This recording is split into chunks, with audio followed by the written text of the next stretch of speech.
Girls, in this video we'll practice few simple programs, how to take input from the user and perform calculations, different calculations. Suppose you have to calculate and display the area of a rectangle. Okay, if you have to display the area of a rectangle, what will be the requirement for that?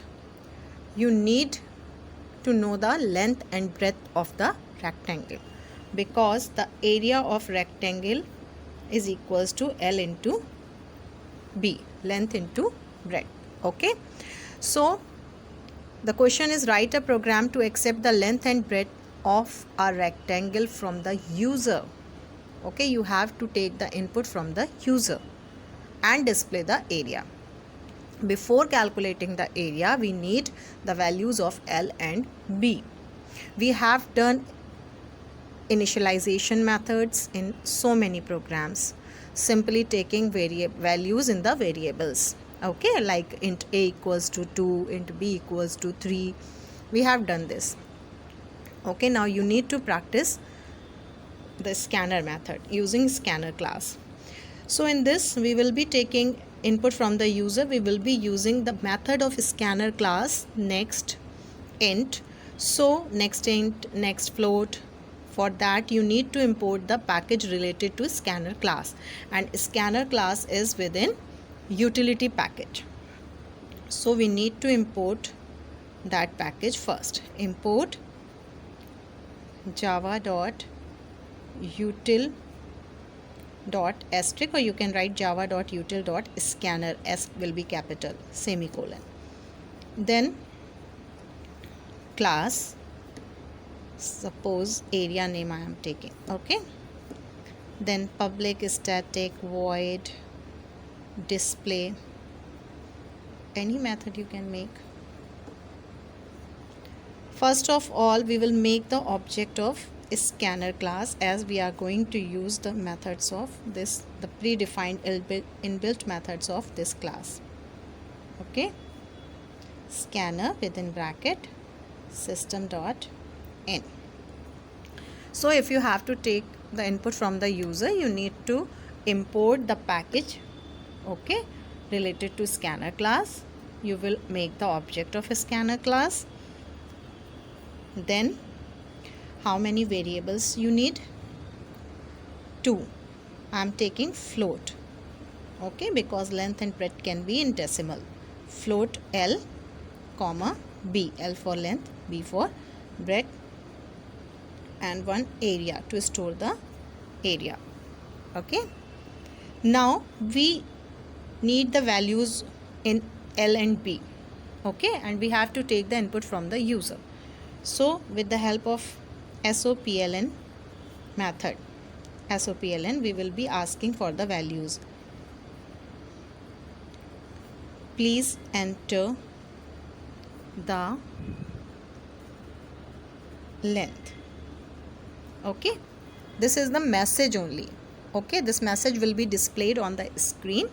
After reading this message, the user will enter some value. You will be reading that value with the help of method next float.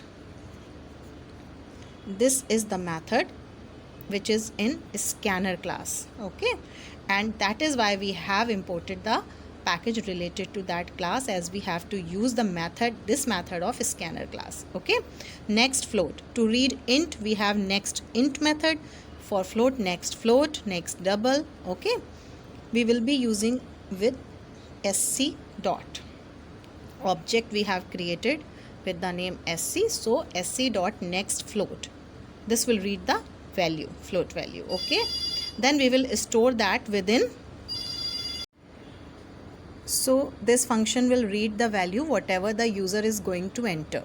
Okay, then we will store that within L, length. Now we will ask for the value of breadth. You will not be writing in short, you will be writing the complete statement, system.out public static void. Okay, so enter the